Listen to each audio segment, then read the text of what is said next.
Herkese merhaba. Bu hafta sizlere aracınızdaki navigasyon cihazının nasıl haritalarını güncellersiniz onu anlatacağım. Benim kullandığım cihaz Networks marka bir oto teybi.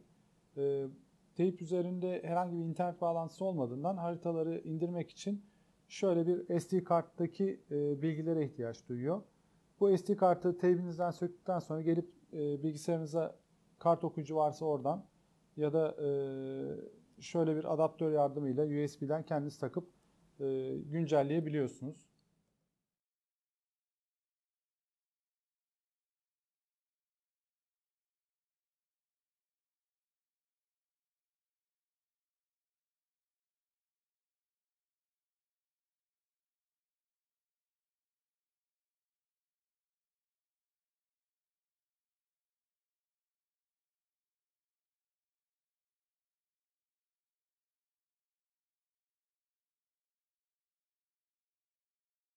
Bu sadece Networks değil, başka markalarda da benzer şekilde aynı haritaları kullanan başka markalar biliyorum. O yüzden bu yöntemi başka markalarda da aynı şekilde kullanabilirsiniz.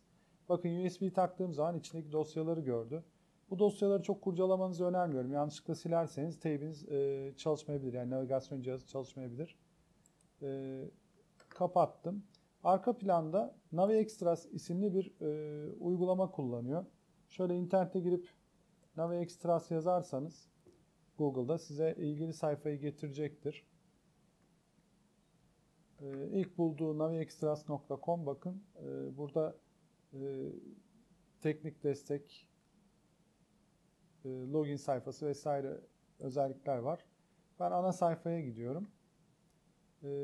Türkçe bir ana sayfası var aslında. Şu anda İngilizcesi geliyor sanırım. Türkçe'ye geçiş yaparız birazdan.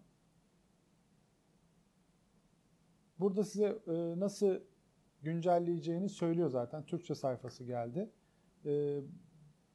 Burada oturum açarak ilk önce cihazınız zaten lisanslı bir ürün olması lazım. Lisanslıysa haritaları otomatik indirebileceğiniz için bir hesap açıp buradan cihazınızı kaydedebiliyorsunuz. İşte nasıl güncellerin bilgileri aslında burada da var. Ben sadece video ile anlatmış olacağım. Navi Extras Toolbox'ı indirin. İlk önce şu Toolbox'ı indirmeniz gerekiyor. Ben bunu indirmiştim. Şurada. Kurulumunu yapacağım şimdi. Üzerine çift tıkladım. Orada indirdiğim dosyayı. Dil seçeneklerinde Türkçe de var ama ben İngilizce tercih ediyorum. İngilizcesini kuruyorum.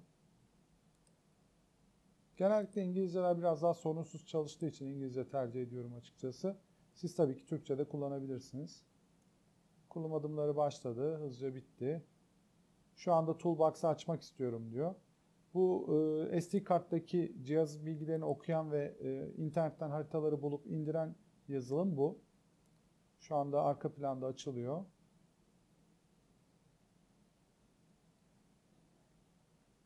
Evet. Şurada No Devices Connected diyor. Aslında bunu USB'den gördüğü zaman birazdan cihazın marka model bilgilerini de buraya getirecektir. Bekliyoruz. Şu anda hala işlem yapıyor. Bilgileri okumaya çalışıyor. Evet, SD kartı okudu. Evet. Ease Group Navigasyon adı altında buldu. Şimdi Loading Page direkt sayfasından bilgileri indiriyor. Bakın Turkey POI diye bilgileri getiriyor. Navi Extras Toolbox'a hoş geldiniz. İşte cihazınızı bağlayın demiş. Evet. Bunun için ilk önce username password'e ihtiyacınız var diyor. Ben burada username password'ümü giriyorum. Daha önceden burada oluşturduğum bir hesap vardı. Bunun yedeğini alsanız iyi olur diyor. Evet, işlemlere başlamadan önce bir backup almakta fayda var. Backup al dedim. Bugünün tarihiyle ben hatta devamına cihazımın adını da yazayım. Ararken kolaylık olur. Bir backup oluşturuyor, yedek oluşturuyor yani. Burada görüyorsunuz. SD karttaki bilgileri aslında bilgisayara kopyalıyor. Bir şey olduğunda tekrar üzerine yazabilmek için. Eğer update'de veya bir bozulma olursa oradan bu bilgileri getirecek. Şu anda backup working dedi. Update'ler şurada. Uygulama basit aslında. Gördüğünüz gibi yani ekranları çok karışık değil. Şu anda bitirdi. Restore yapmayacağım. Silmeyeceğim de. Tekrar ana sayfaya dönüyorum. Burada benden login istemişti. Login olacağım. Şifremi girmeyi tamamladım. Hatta beni hatırla dedim.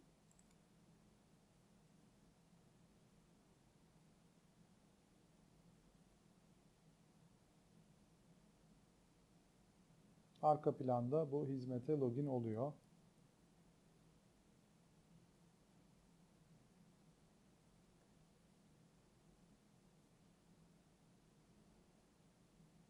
Evet, Türkiye'nin haritasını 35 dolara satıyor yanlış görmediysem.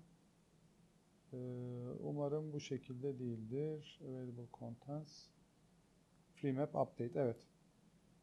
2016 quarter 3. 3. çeyreği için bedava harita güncellemesi varmış. Şuradan update'lere bakalım. Büyük ihtimalle burada gelecektir. Bana bedava update'leri sunacaktır diye düşünüyorum. Evet, 2 tane install var. Biri navigasyon içeriği için, biri de bedava harita güncellemesi. Kur dedim. Göremiyoruz maalesef. Evet, uygulamayı kapatıp tekrar açtım. Sanırım bir hata olmuş. Tekrar başlattığımda, tekrar install dediğimde bana önce yedek almam gerektiğini söyledi. Şimdi de internetten ilgili dosyaları indiriyor. Demin program kilitlenmişti. Kapatıp tekrar açtım. Dediğim gibi görmeniz gereken ekran şu. Şu anda dosyaları indiriyor.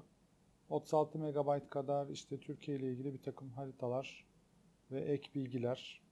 POI dediğimiz Point of Interest yani ne diyeyim AVM'lerin adresleri, hastaneler, işte ulaşmak isteyebileceğiniz genel böyle bir takım yerlerin adreslerinin olduğu dosyaları burada indiriyor.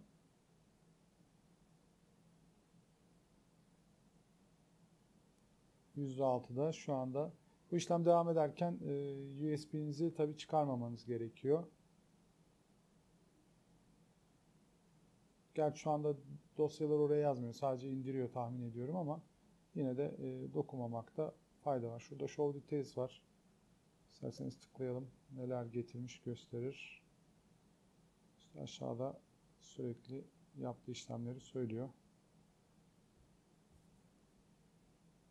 İndirdiği bir takım haritalar, dosya parçacıkları diyelim. Şu anda %10'da. İnternet hızınıza bağlı olarak buranın hızı değişecektir tabii ki. Ben videoyu uzatmamak adına burada bir ara veriyorum. Evet, indirme işlemi sonuna yaklaştı sayılır sanırım. 92 MB'ın 89'u şurada indi diyor. Size göreceksiniz. Birazdan yükleme işlemine başlayacak diye tahmin ediyorum. Yok, diğer bir parça indirmeye başlamış.